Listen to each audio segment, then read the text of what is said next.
नमस्कार प्यारे साथियों, स्वागत है आप सभी मित्रों का स्टडी वेब्स के ऑफिशियल प्लेटफॉर्म पर। कैसे हैं आप सभी लोग? आशा करते हैं आप सभी लोग स्वस्थ होंगे और अपनी तैयारी बढ़िया तरीके से कंटिन्यू कर रहे हो। दोस्तों, अगर हम आपसे बातचीत करें तो आज के सेशन में हम लोग प्रस्तावना या उद्देशिका के बारे में डिस्कस करेंगे। तो हम बेसिकली प्रस्तावना या फिर उद्देशिका के बारे में पढ़ेंगे। ए टू जेड का मतलब हम सारी चीजों को कवर करेंगे आज के सेशन में, ताकि उद्देशिका से कोई भी प्रश्न बने तो आप उसको करने में सक्षम हो। उद्देशिका के बारे में बातचीत करें, ध्यान समझिएगा।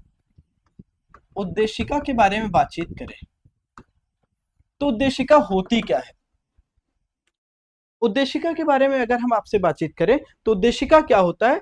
ये संविधान की भूमिका या आमुख की भांति होती है। किसकी भांति? बेसिकली उद्देशिका के बारे में बातचीत करें तो यह संविधान की भूमिका की भांति होती है, की भांति होती है। इसमें क्या चीजें होती है? इसमें बेसिकली ये कहा जाता है, इसमें आदर्शों के बारे में, उद्देश्यों के बारे में कि संविधान का आदर्श क्या है, संविधान के उद्देश्य क्या है, और शासन का उल्लेख किया जाता है। जिसमें क्या किया जाता है? जिसमें संविधान के आदर्शों, उद्देश्यों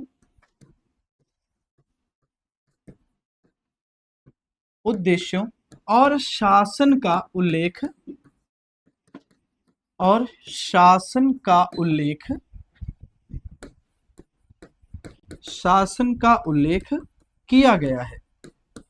किया गया। तो इसमें आदर्शों के बारे में बातचीत करी गई, इसमें उद्देश्यों के बारे में बातचीत की गई, और इसके साथ साथ इसमें क्या क्या कहा गया? इसमें शासन का उल्लेख किया गया। इसके साथ साथ इसमें एक और बात है, इसमें संविधान के अपनाने की तिथि और उसके साथ साथ लागू करने की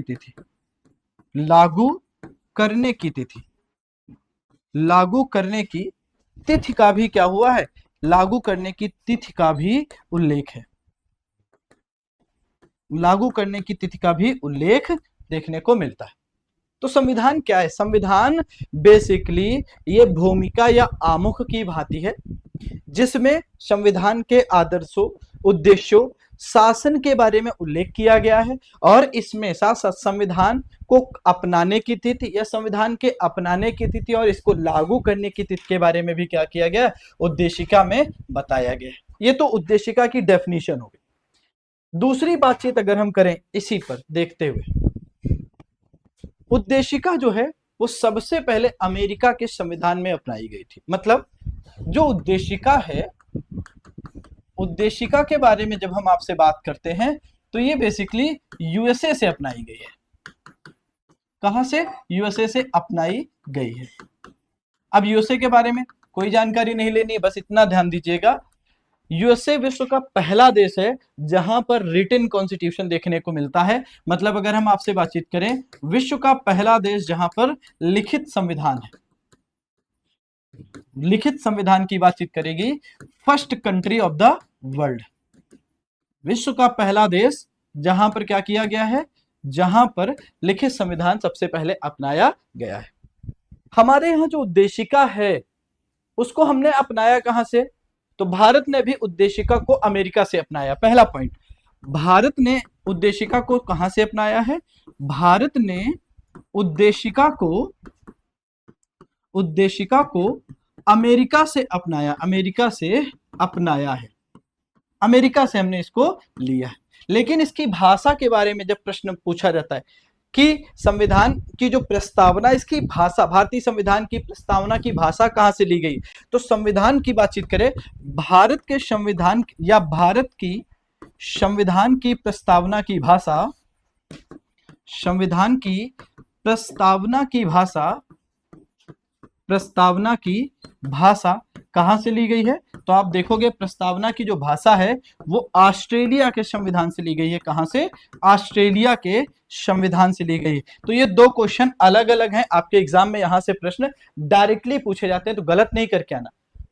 प्रियम्बल कहां से अपनाई है? अमेरिका से। प्रियम्बल हमने कहां से अपनाई है? अमेरिका से, यूएसए से। दूसरा प्रश्न भैया, अगर हम आपसे बातचीत करें कि प्रियम्बल की जो लैंग्वेज है वो कहां से हमने ली है, तो ऑस्ट्रेलिया से। इन दो पॉइंट्स को आपको याद रखना है, आए हुए क्वेश्चन है, आगे भी पूछे जाने की संभावना रहती है। जैसे अगर हम आपसे बातचीत करें इसके बारे में, थोड़ी सी बातचीत करें प्रस्तावना के बारे में।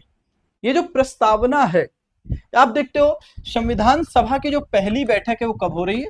तो संविधान सभा की जो पहली बैठक है, फर्स्ट जो बैठक है वो कब हो रही है? तो आप कहोगे सर 9 दिसंबर 1946। ठीक।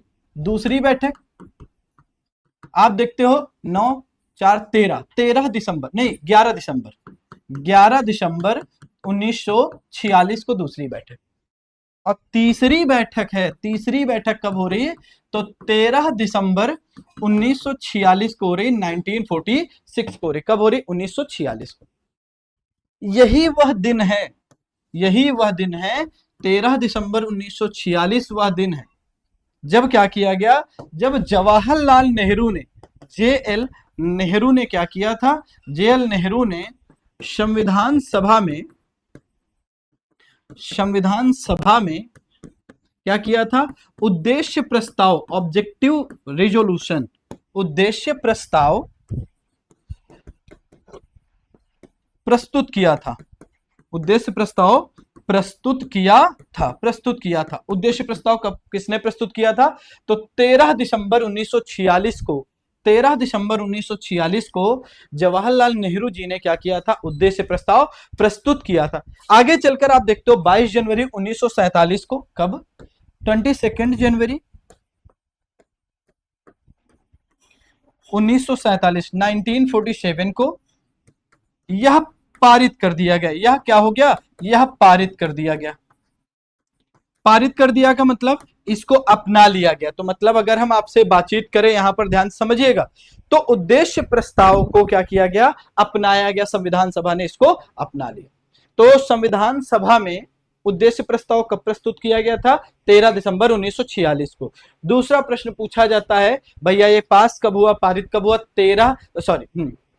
13 दिसंबर 1946 को प्रस्तुत किया गया था।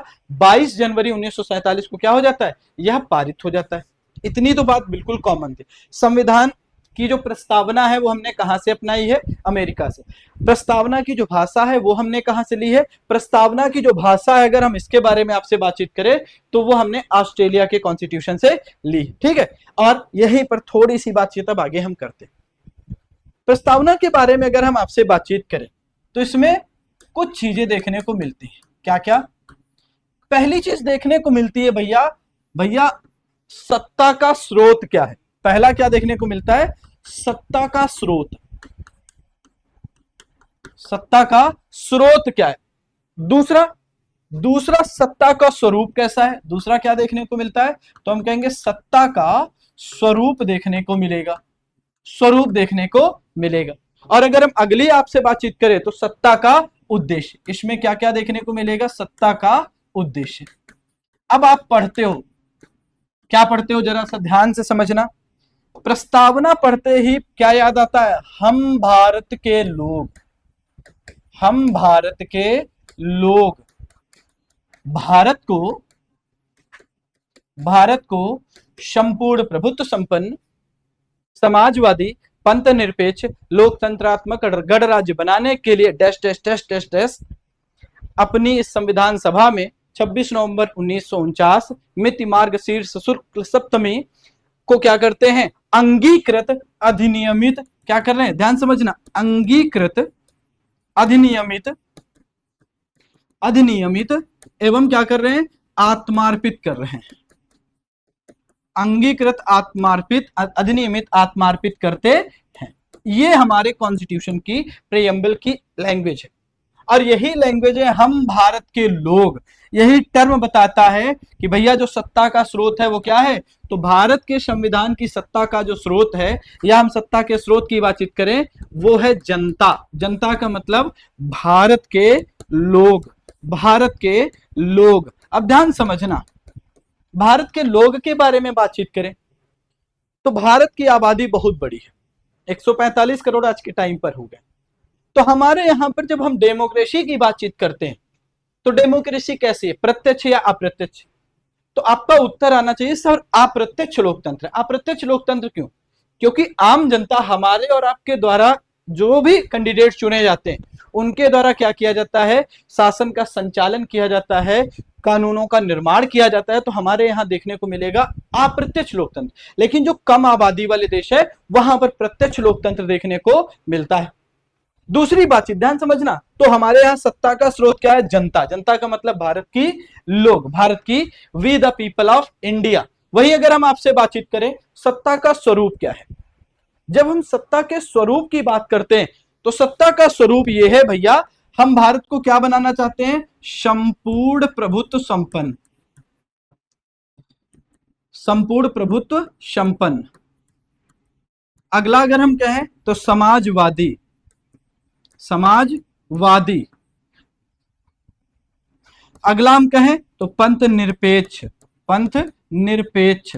अगली अगर हम बातचीत करें लोकतंत्र। लोकतंत्र। और अगला अगर हम आपसे बातचीत करें गणराज्य। तो हमारा स्वरूप कैसा है, तो हमारी आप प्रस्तावना का जो स्वरूप है ये बताता है कि हम कैसा भारत को बनाना चाहते हैं। और उद्देश्य क्या है, उद्देश्य विचार, अभिव्यक्ति, विश्वास, धर्म और उपासना की स्वतंत्रता, सामाजिक, आर्थिक, राजनैतिक न्याय। इसके साथ साथ अगर हम आपसे बातचीत करें और क्या, तो आप देखोगे राष्ट्र की एकता और अखंडता की बात करी जाएगी। इसके साथ साथ अगर हम आपसे बातचीत करें तो बंधुत्व की बात करी जाएगी। तो यहां पर जो उद्देश्य हैं वो लोगों में न्याय, स्वतंत्रता, ये सारी चीजें क्या करना, प्रदान करना, एक प्रकार से उद्देश्य देखने को मिलता है। यही पर थोड़ा सा बातचीत अगर हम समझे तो पहला टर्म है सोवरेन या फिर संपूर्ण प्रभुत्व संपन्न। इस संपूर्ण प्रभुत्व संपन्न का क्या अर्थ है, इस संपूर्ण प्रभुत्व संपन्न का क्या अर्थ है? संपूर्ण प्रभुत्व संपन्नता की बातचीत करें, ओरल में समझ लीजिएगा, अगर आपको लिखना पड़े तो आप लिख लीजिएगा। संपूर्ण प्रभुत्व संपन्न का मतलब होता है वह देश जो अपने आंतरिक और बाह्य निर्णय। संपूर्ण प्रभुत्व संपन्न का क्या मतलब है, संपूर्ण प्रभुत्व संपन्न की बातचीत करें तो इसका क्या मतलब है, मतलब देश जो होगा, देश अपने आंतरिक और बाह्य निर्णय लेने में, कैसे निर्णय, आंतरिक हो चाहे तो बाह्य हो, बाह्य निर्णय लेने में क्या हो, स्वतंत्र हो। जो देश या स्वतंत्र लेने में स्वतंत्र होता है उसको हम क्या कहते हैं, उसको हम कहते हैं संपूर्ण प्रभुत्व संपन्न। तो हमारी विदेशी नीति कोई और राज्य निर्धारित नहीं करता, हम खुद निर्धारित करते हैं। भारत की जनता क्या करती है, भारत की जनता के द्वारा जो प्रतिनिधि चुने जाते हैं उनके द्वारा क्या किया जाता है, हमारे यहां पर आप देखोगे तो बेसिकली ये किया जाता है। तो हमारा देश क्या है, संपूर्ण प्रभुत्व संपन्न। संपूर्ण प्रभुत्व संपन्न के बाद दूसरा शब्द क्या है, भारत के लोग भारत को संपूर्ण प्रभुत्व संपन्न। दूसरा समाजवादी। समाजवादी का क्या मतलब है, देखिए समाजवाद की जब हम आपसे बातचीत करते हैं तो यहां पर दो चीजें देखने को मिलती। समाजवाद दो तरीके का, जैसे एक मार्क्स का स्वरूप है और दूसरा लोकतांत्रिक समाजवाद। मतलब जब हम समाजवाद की बात करते हैं तो बेसिकली समाजवाद की नॉर्मल डेफिनेशन है कि वह देश जहां पर उत्पादन के साधनों पर स्वामित्व किसका होता है, सरकार का होता है, उसको हम कहते हैं समाजवादी देश है। उत्पादन की प्रक्रिया भी सरकार करेगी, उसको हम क्या कहेंगे, समाजवादी देश है। लेकिन जो समाजवाद है वो हमारे संविधान में दो तरीके को हम बात करेंगे, एक होता है मार्क्सवाद, इसी मार्क्सवाद को हम क्या कहते हैं, साम्यवाद भी कहते हैं, साम्यवाद, ये अलग है। और हमारा जो संविधान बातचीत करेगा समाजवाद की, वो लोकतांत्रिक समाजवाद की बात करेगा। किसकी, लोकतांत्रिक समाजवाद की बात करते हैं। चलिए दोनों के क्या डिफरेंस होता है। मार्क्सवाद का मतलब होता है, इनकी एक फेमस किताब है कार्ल मार्क्स की, दास कैपिटल। ये कहते क्या है मार्क्सवाद, कहते हैं कि जब गरीब जनता का, मजदूरों का शोषण होगा तो शोषण के परिणाम स्वरूप वो क्रांति करेंगे, अब क्रांति के परिणाम स्वरूप सभी संसाधनों पर क्या करेंगे, मालिकाना अधिकार धारण कर लेंगे। मतलब इनका जो फोकस है वो किस पर है, तो ये वर्ग संघर्ष पर आधारित है। किस पर, वर्ग संघर्ष पर केंद्रित है। वर्ग संघर्ष के साथ साथ अगर हम आपसे बातचीत करें तो इनडायरेक्टली, डायरेक्टली क्या कहेंगे, क्रांति करेंगे। और क्रांति के बाद फिर यह क्या लाएंगे भैया, यहां पर देखोगे जब क्रांति होगी तो ये हिंसा की भी वकालत करते दिखते हैं। लेकिन लोकतांत्रिक समाजवाद क्या है सर?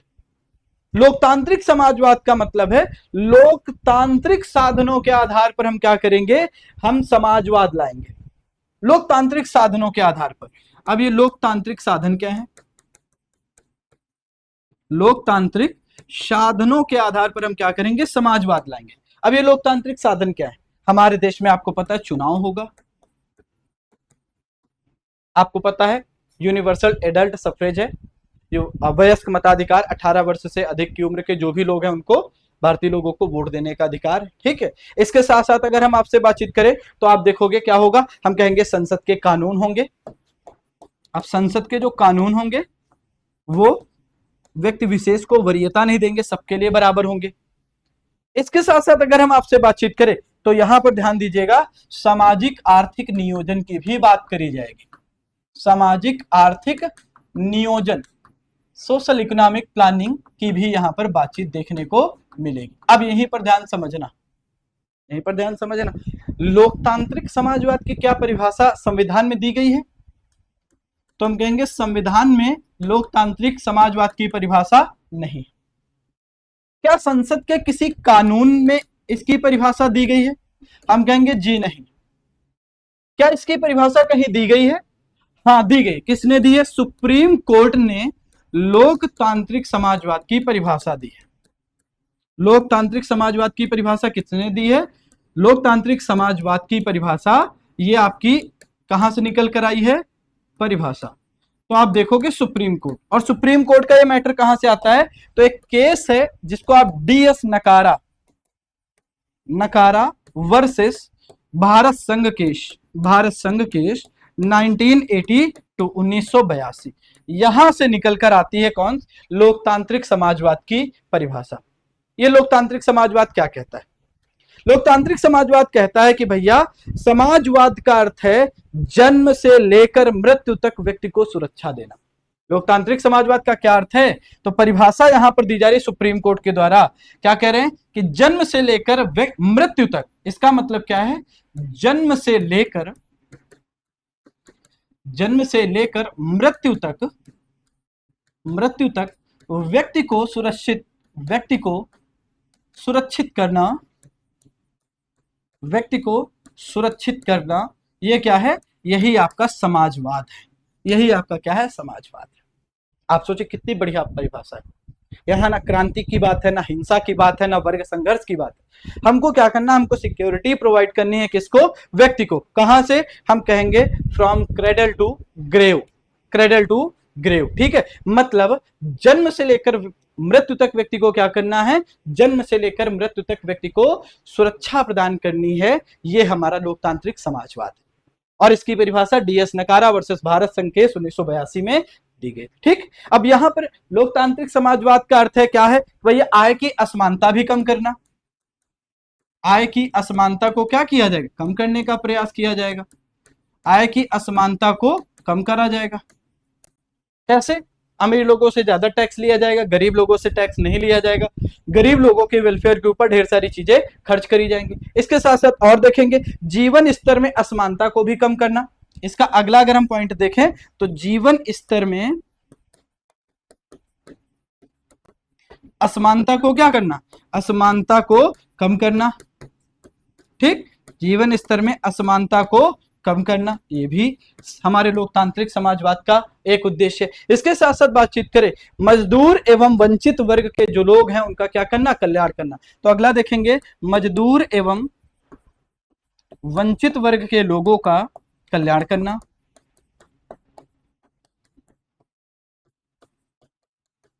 लोगों का कल्याण करना, ये सब आप देखोगे तो क्या देखने को मिलेगा? ये सारी चीजें आपको लोकतांत्रिक समाजवाद में देखने को मिलेंगे। ठीक, इसके बाद अगर हम पंथ निरपेक्ष की बातचीत करें, अगला हमारा टर्म है पंथ निरपेक्ष, सेक्युलर। सेक्युलर का मतलब क्या है? सेक्युलर का मतलब हम नास्तिक नहीं, पहली बात समझ लो। नास्तिक अलग होता है। जैसे विश्व की बातचीत करें, जैसे सोवियत संघ जो कंट्री था वो नास्तिक था। फिर दूसरा एक टर्म होता है धार्मिक देश। हम धार्मिक देश भी नहीं है, जैसे वेटिकन सिटी हो गया, जैसे सऊदी अरबिया हो गया, जैसे ईरान, जहां का शासन प्रशासन कैसे उनकी पवित्र किताबों के आधार पर चलाया जाता हो, धर्म के आधार पर जब शासन संचालन किया जाए तो हम कहेंगे एक प्रकार से वहां पर क्या है, वहां पर धार्मिक शासन संचालन। हम पंथ निरपेक्ष हैं। अब पंथ निरपेक्षता का क्या मतलब है? पंथ निरपेक्षता का मतलब है सार्वजनिक जीवन में धर्म का हस्तक्षेप नहीं होगा। यहां पर क्या मतलब है? हम कहेंगे सार्वजनिक जीवन में धर्म का हस्तक्षेप नहीं होगा, नहीं होगा। राज्य का अपना कोई धर्म नहीं होगा। दूसरी बात यह भी है, राज्य का अपना कोई धर्म नहीं होगा, राज्य का अपना कोई धर्म नहीं होगा, धर्म नहीं होगा। व्यक्ति अपने अपने धर्म को मानने के लिए क्या है? स्वतंत्र होगा। मतलब व्यक्ति क्या कर सकता है? व्यक्ति अपने धर्म को निर्बाध रूप से मान सकता है। तो हम यहां पर क्या कहेंगे? व्यक्तिगत जीवन में प्रत्येक को क्या मिलेगी? हम धार्मिक स्वतंत्रता। व्यक्तिगत जीवन में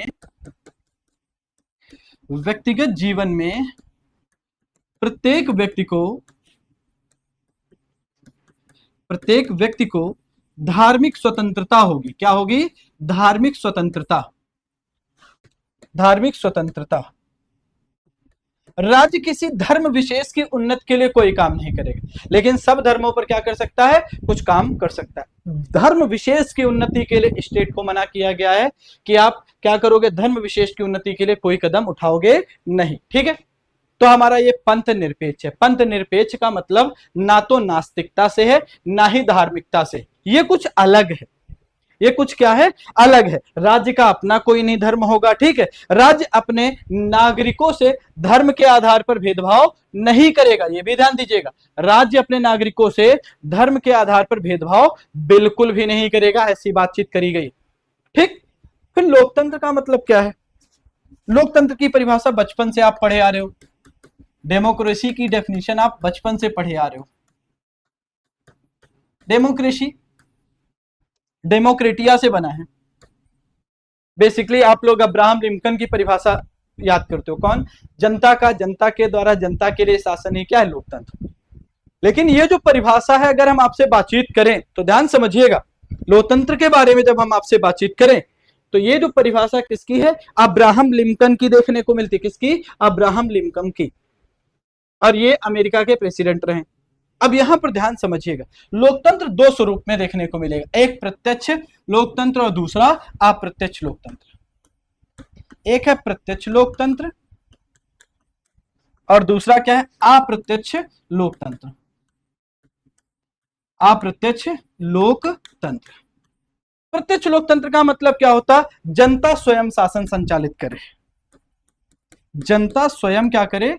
शासन संचालित करे। जहां पर शासन संचालित करे। वहीं अगर हम आपसे बातचीत करें अप्रत्यक्ष लोकतंत्र का मतलब जनता के द्वारा निर्वाचित प्रतिनिधि, जनता के द्वारा निर्वाचित प्रतिनिधि जहां पर क्या करें? निर्वाचित प्रतिनिधि जहां पर शासन संचालन का कार्य करते हैं, उसको क्या कहते हैं? उसको कहते हैं अप्रत्यक्ष लोकतंत्र। और भारत में कैसा लोकतंत्र है? तो भारत में आप देखोगे अप्रत्यक्ष लोकतंत्र देखने को मिलता है। भारत में कौन सा लोकतंत्र है? अप्रत्यक्ष लोकतंत्र। भारत बहुत बड़ी आबादी वाला देश है, इसलिए यहां पर जनता के द्वारा शासन चलाना थोड़ा सा मुश्किल वाली बात होती है। समझिएगा बात। 145 करोड़ लोगों को शासन संचालन कैसे आप करोगे? सोचिए, अरे 2-4 करोड़ लोग होते तो अलग बात थी कि हम शासन संचालित कर ले जाते। ठीक है, लोकतंत्र के बाद है गणराज्य। अगला जो टर्म है वो है गणराज्य या फिर रिपब्लिक। जब हम रिपब्लिक की बात करते हैं तो रिपब्लिक में क्या मतलब? जो राज्य प्रमुख का पद है वो वंशानुगत नहीं है। पहला, राज्य प्रमुख का पद वंशानुगत नहीं है। वंशानुगत नहीं है मतलब जैसे द्रौपदी मुर्मू जी हमारी क्या है? राष्ट्रपति हैं इस समय। तो क्या उनके बेटे या उनकी बेटी फिर से क्या होंगे? राष्ट्रपति? ना, चुन कर आएगा। एकल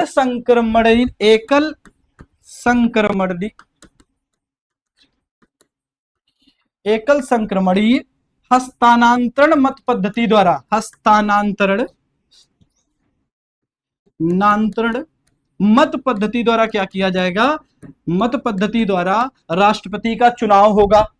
राष्ट्रपति का चुनाव होता है, अप्रत्यक्ष रूप से होता है। भारत की जनता डायरेक्टली पार्टिसिपेट नहीं करती है, बल्कि भारत की जनता के द्वारा जो चुने गए प्रतिनिधि होते हैं, एमपी एमएलए जो होते हैं, उनके द्वारा क्या किया जाता है? वो इनको चुनते हैं। और ये गणराज्य का मतलब ये भी है, जो राज्य के पद हैं, ये सभी नागरिकों के लिए खुले हैं। सभी के लिए क्या है? सभी नागरिकों के लिए ओपन है।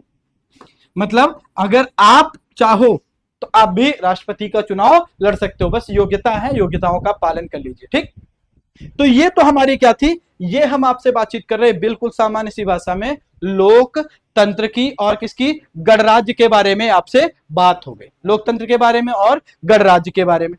आप देखोगे हमारे संविधान की प्रस्तावना में 5 प्रकार की स्वतंत्रता की बात करी। कितने प्रकार की? 5 प्रकार की स्वतंत्रता की बात करी गई। स्वतंत्रता कौन कौन सी 5 प्रकार की स्वतंत्रता है? देखो, विचार, अभिव्यक्ति,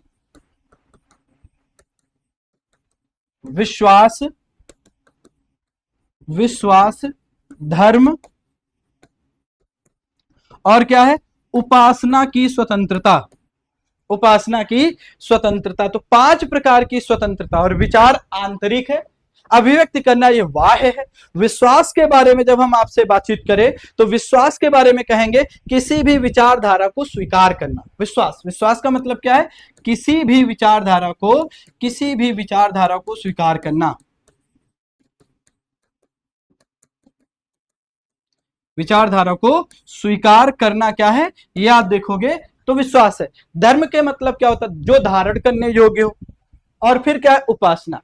तो प्रत्येक धर्म की अपनी अपनी पूजा पद्धतियां होती हैं। कोई नमाज पढ़ता है, कोई मंदिर में जाकर दीपक जलाता है, कोई घर में अगरबत्ती जलाता है। तो ये अपनी अपनी उपासना की स्वतंत्रता। 5 प्रकार की स्वतंत्रताओं के बारे में बातचीत करी गई। इसके साथ साथ ध्यान समझिएगा, इसके साथ साथ अगर हम आपसे बातचीत करें, अगला जो टर्म है, तो अगला टर्म देखोगे व्यक्ति की गरिमा। अगला जो टर्म है वो क्या कहा गया? व्यक्ति की गरिमा। और व्यक्ति की गरिमा का क्या मतलब है? व्यक्ति की गरिमा के बारे में जब हम आपसे बात करते हैं तो व्यक्ति की गरिमा का क्या मतलब होता है? कि प्रत्येक व्यक्ति को मानवीय गरिमा से पूर्ण जीवन उपलब्ध करवाना। प्रत्येक व्यक्ति को क्या करना? प्रत्येक व्यक्ति को मानवीय गरिमा से युक्त जीवन उपलब्ध कराना। अब ये नहीं है कि भाई जानवरों के जैसे करवाना, जानवरों के जैसे जीवन जीने के लिए बाध्य किया जाए ना, मानवीय जीवन, मानवीय गरिमा से। और अगली अगर हम आपसे बातचीत करें, हमारे देश में अगर आप देखोगे एकता और अखंडता की बातचीत करी गई है। राष्ट्र की एकता और अखंडता। अब एकता और अखंडता, इनका क्या मतलब है? एकता और अखंडता, एकता के बारे में बातचीत करें तो एकता का मतलब क्या है? एकता जो है वो मनोवैज्ञानिक विचारधारा है। कैसी विचारधारा है? तो हम कहेंगे ये मनोवैज्ञानिक विचारधारा है। मनोवैज्ञानिक विचारधारा है। अब मनोवैज्ञानिक विचारधारा के बारे में बातचीत करें कि जैसे नागरिकों के बीच एक ही होने की भावना। जैसे हम भारतीय हैं, नागरिकों के बीच क्या होना? नागरिकों के बीच एक होने की भावना, एक होने की भावना, ये क्या कहलाता है? ये आप देखोगे एकता कहलाएगी। अखंडता का मतलब, ठीक, अखंडता का मतलब होता है, ये भौगोलिक शब्द है। भौगोलिक मतलब कोई राज्य क्षेत्र भारत संघ से अलग ना हो। समझिएगा, इसका मतलब क्या है? भारत के या भारत से कोई राज्य अलग ना हो, अलग ना हो। एकता और अखंडता के बारे में यहां पर बातचीत हो गई। ठीक, बंधुता। फिर अगला जो टर्म है बंधुता। अब ये बंधुता की बातचीत करें तो बंधुता का तात्पर्य होता है भाईचारे से, भ्रातृत्व से। किससे? भाईचारे से।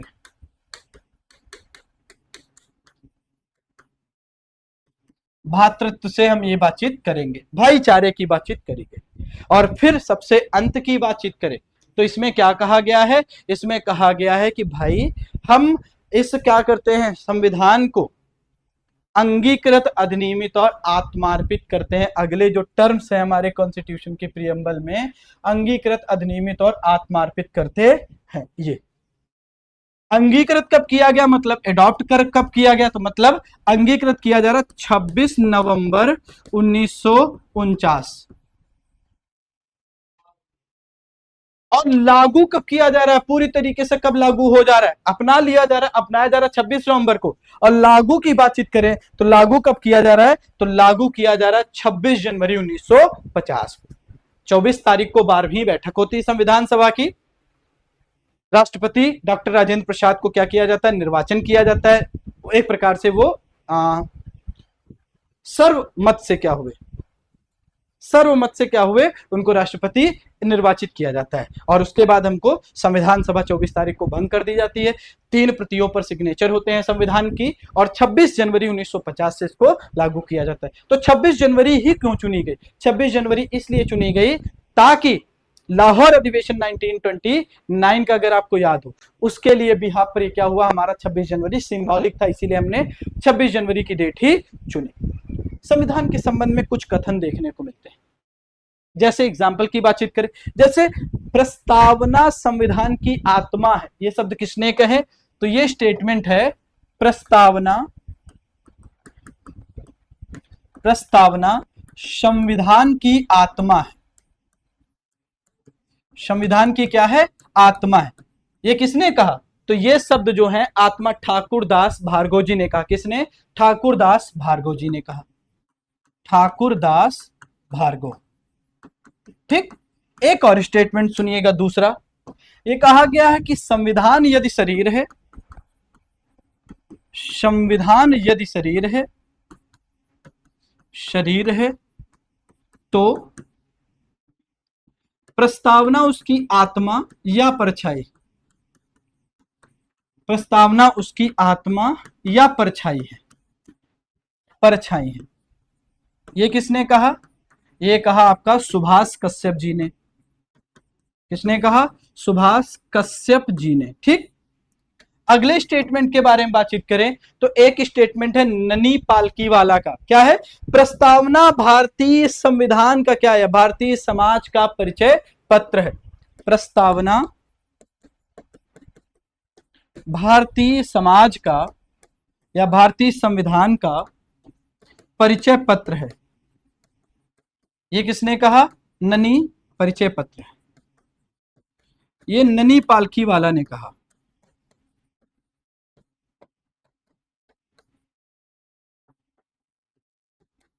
ठीक, ननी पालकीवाला जी ने कहा। इसके साथ अगर हम अगले सेंटेंस की बातचीत करें तो आप देखोगे, अगले अगर हम कहें तो यहां पर क्या है, बेसिकली भाषा की बातचीत करें तो अगला एक स्टेटमेंट देखने को क्या मिलेगा, एक स्टेटमेंट कि के.एम. मुंशी साहब का देखने को मिलता है। क्या? के.एम. मुंशी साहब क्या कहते हैं? कहते हैं प्रस्तावना राजनीतिक, भारत की राजनीतिक जन्म पत्री है। प्रस्तावना, प्रस्तावना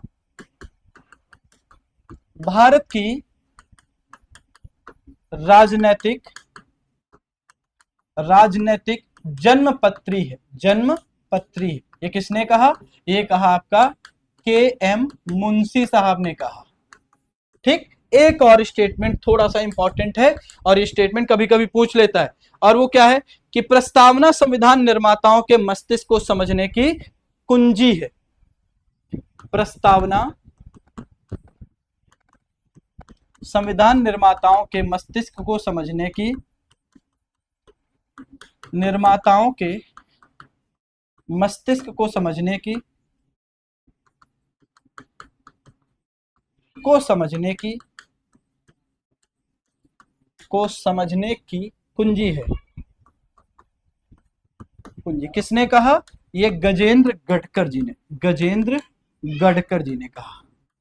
स्टेटमेंट कभी कभी डायरेक्टली आ जाता है आपके एग्जाम में, स्टेटमेंट कभी कभी क्या होता है, डायरेक्टली आपके एग्जाम में आ जाता है।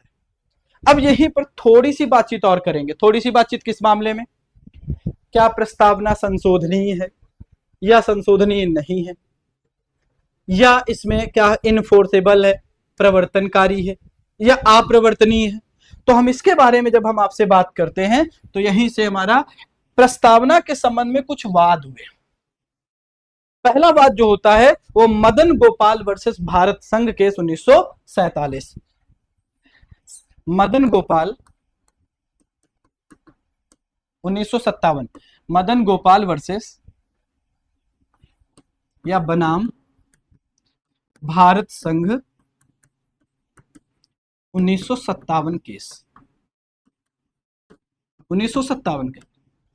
इसमें क्या कहा गया, इसमें यह कहा गया कि भैया जो प्रस्तावना है वो अप्रवर्तनीय है। प्रस्तावना के बारे में क्या कहा गया, प्रस्तावना अप्रवर्तनीय है। मतलब इसमें जो भी चीजें लिखी हैं उनको आप लागू नहीं करा सकते हो कि जबरदस्ती ये लिख के दिया गया है तो आप इसको लागू कराओ ना, अप्रवर्तनीय है। ठीक है, इसके साथ साथ मतलब अप्रवर्तनीय होने का मतलब है जो भी प्रस्तावना में लिखा है उसको लागू कराने के लिए सरकार को बाध्य नहीं कर सकते हैं, सरकार को बाध्य नहीं कर सकते हैं, समझे, सरकार को बाध्य नहीं कर सकते हैं, अप्रवर्तनीय है, सरकार को बाध्य नहीं कर सकते। और दूसरा ये भी कहा गया ये वाद योग्य भी नहीं है, मतलब वाद योग्य नहीं है, ये भी चीजें ध्यान रखिएगा। तो सरकार को बाध्य भी नहीं कर सकते और इस पर हम कोई सुप्रीम कोर्ट या हाई कोर्ट में जाकर वाद विवाद केस की उत्पत्ति नहीं कर सकते। ठीक है, इसके जस्ट बाद आप देखोगे 2 ही 3 साल बाद क्या हुआ, बेरुवारी केस हुआ 1960, बेरुवारी केस 1960, 1960। अब इस बेरुवारी केस में क्या हुआ देखने को मिलता है, चलिए देखते हैं। देखिए बेरुवारी केस के बारे में बातचीत करें, इसमें क्या कहा गया, इसमें कहा गया कि प्रस्तावना संविधान का अंग नहीं है और इसमें हम संशोधन भी नहीं कर सकते। प्रस्तावना संविधान का अंग नहीं है, अंग नहीं है, और दूसरा असंशोधनीय है, असंशोधनीय है, मतलब संशोधन नहीं कर सकते हैं इसमें, क्योंकि अंग ही नहीं है, संशोधन नहीं कर सकते हैं ठीक। फिर आता है आपका प्रसिद्ध केस 1973 का, और केस का नाम क्या है, तो केस का नाम है, आप देखोगे केशवानंद भारती केस, केशवानंद भारतीय केस। इस केस में कहा गया है, क्या कहा गया है, पहला पॉइंट, प्रस्तावना संविधान का अंग है, क्या है, प्रस्तावना संविधान का अंग है, संविधान का अंग है। दूसरा यह कहा कि इसमें संशोधन भी किया जाएगा, इसमें क्या करेंगे, इसमें अमेंडमेंट, इसमें संशोधन भी किया जा सकता है या किया जाएगा, किया जा सकता है। बस संशोधन में ध्यान रखना है कि संविधान का मूल ढांचा प्रभावित नहीं हो, मतलब संशोधन में या संशोधन करते समय यह ध्यान रखा जाए, यह ध्यान रखा जाए कि इसमें मूल ढांचा, बेसिक स्ट्रक्चर, मूल ढांचा प्रभावित ना हो,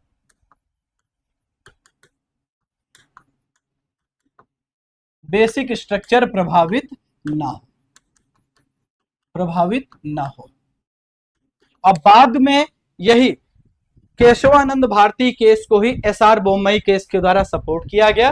तो वर्तमान स्थिति क्या है, प्रस्तावना में संशोधन हो सकता है, प्रस्तावना में क्या होगा, प्रस्तावना में संशोधन होगा। संशोधन कैसे होगा, तो आर्टिकल 368 वाली प्रक्रिया से होगा, विशेष बहुमत वाली प्रक्रिया से होगा, यह भी ध्यान रखना, आर्टिकल अनुच्छेद 368 वाली प्रक्रिया से होगा। ठीक, दूसरा, मूल ढांचा प्रभावित नहीं होना चाहिए, मूल ढांचा प्रभावित नहीं होना चाहिए, प्रभावित नहीं होना चाहिए। अब वर्तमान स्थिति, ये वर्तमान स्थिति है। ठीक, अगला, क्या प्रस्तावना में कभी संशोधन किया गया है? जी हाँ। कितनी बार? एक बार। कब किया गया? 42वें संविधान संशोधन, 42वां संविधान संशोधन, एक लाइन लिख लो, 42वां संविधान संशोधन, संविधान संशोधन, संशोधन 1976 द्वारा प्रस्तावना में संशोधन किया गया।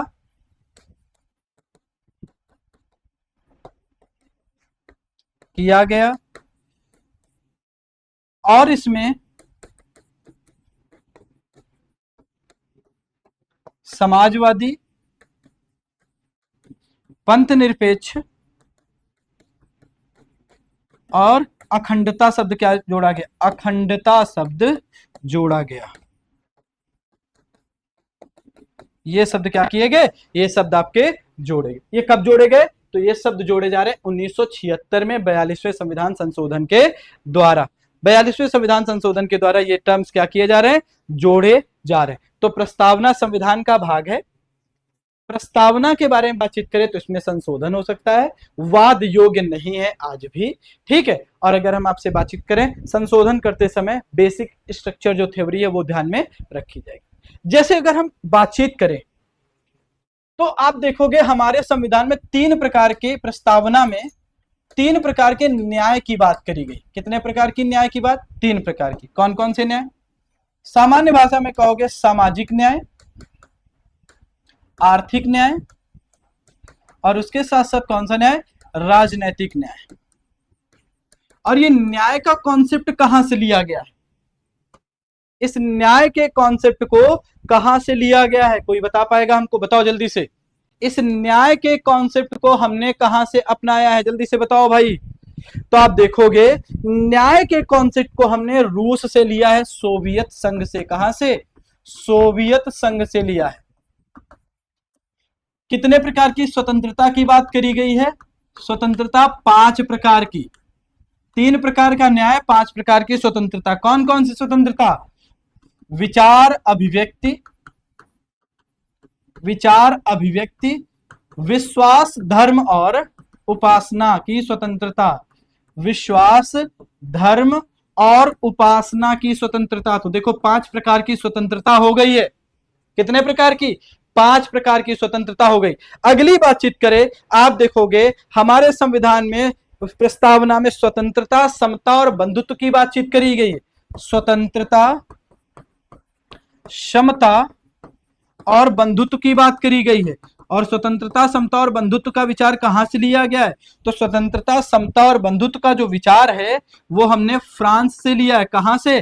फ्रांस से लिया है। फ्रांस की इकोनॉमी से हमने इसको लिया है। अगली अगर बातचीत करें, कितने प्रकार की समता की बात करी गई? समता 2 प्रकार की। कितनी समता? 2 प्रकार की। कौन कौन सी समता? प्रतिष्ठा और अवसर की समता। तो हम कहेंगे प्रतिष्ठा की समता और दूसरी अवसर की समता। 2 प्रकार की समता की बात करी गई। और अगर हम बातचीत करें बंधुत्व की बातचीत करें तो 1 प्रकार के बंधुत्व की बात। और बंधुत्व कितना? 1 प्रकार का। और ये बेसिकली राष्ट्र की एकता और अखंडता को लेकर था। ठीक है, तो हमने प्रस्तावना के जितने भी आयाम थे वो हमने सारे कराने का प्रयास किया। आशा करते हैं चीजें आपको समझ में आई होंगी। आप लोग हमारे टेलीग्राम चैनल से जुड़ सकते हैं। टेलीग्राम चैनल का लिंक है GKGS by Sudhanshu sir. Sudhanshu sir, ठीक। और इस सेशन को लाइक कर सकते हैं, शेयर कर सकते हैं, कमेंट कर सकते हैं, चैनल को सब्सक्राइब कर सकते हैं। ठीक है, आज का सेशन यहीं तक है। मिलते हैं अगले सेशन में। धन्यवाद, नमस्कार, थैंक यू सो मच।